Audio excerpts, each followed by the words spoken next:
আলাইকুম। ৪ নং Barunga union Ilias Ali friends club কর্তৃক বিগত ২২ সেপ্টেম্বর ২০২৪ ইংরেজি লটারি ড্র অনুষ্ঠান অনুষ্ঠিত হয়। এতে যারা বিজয়ী হয়েছিলেন তারা হলেন প্রথম পুরস্কার বিজয়ী মোহাম্মদ শফিক মিয়া, ৯ নং ওয়ার্ড আনোয়ারপুর। দ্বিতীয় পুরস্কার বিজয়ী আব্দুল বারি, ৮ নং ওয়ার্ড উত্তর টিলাপাড়া। তৃতীয় পুরস্কার বিজয়ী মোহাম্মদ মাসুদ মিয়া, ৮ নং ওয়ার্ড পশ্চিম টিলাপাড়া। আপনাদের অবগতির জন্য জানানো যাচ্ছে যে আগামী ঈদুল আজহার পর থেকে শুরু হতে যাচ্ছে ইলিয়াস আলী ফ্রেন্ডস ক্লাবের নিয়মিত লটারি ড্র অনুষ্ঠান।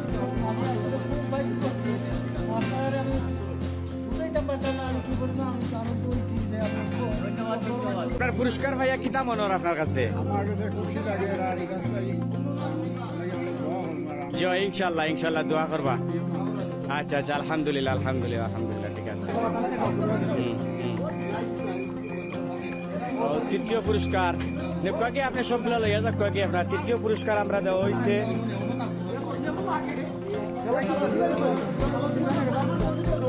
ও ভাই। আপনার পুরস্কার ভাইয়া কেমন লাগে অনুভূতি হোকা চাই? হ্যাঁ আচ্ছা আচ্ছা আগে আপনার খুব ভালো লাগছে নাই?